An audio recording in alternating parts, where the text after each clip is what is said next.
काँग्रेसच्या माजी नगरसेविका तथा महापौर राहिलेल्या वंदनाताई कंगाले यांनी काँग्रेस पक्षाला सोडचिठ्ठी देत थेट वंचित बहुजन आघाडीमध्ये प्रवेश घेऊन त्यांचा उमेदवारी अर्ज दाखल केला आहे। त्यांच्यासोबतच एक काँग्रेसच्या माजी नगरसेविका शोभा शिंदे यांनीसुद्धा काँग्रेस पक्षाला सोडचिठ्ठी देत वंचित बहुजन आघाडीमध्ये प्रवेश करून उमेदवारी अर्ज केला आहे। काँग्रेस पक्षाने त्यांना डावलल्यामुळे हे त्यांनी पाऊल उचलल्याचे ते सांगत आहेत। जाणून घेऊया त्यांचं मत काय याबद्दल। आता जे वंचित बहुजन आघाडीकडनं आम्ही जे लढत आहे, आमच्यावर असा कोणाचा प्रेशर नाही आहे। आम्ही चांगल्या मनाने आणि प्रभागात एक चांगल्या मनाने आम्ही आता काम करू शकतो।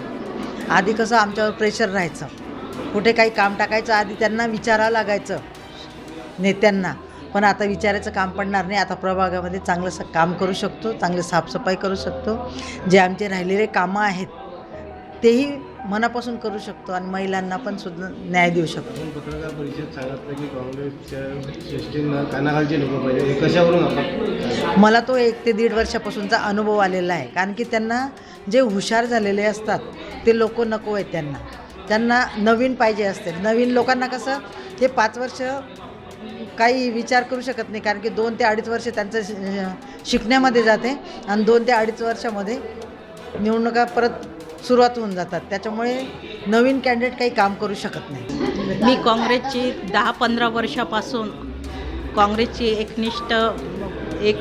पक्षाची एकनिष्ठ होते, पण पक्षाने मला वेळेवर डावललं।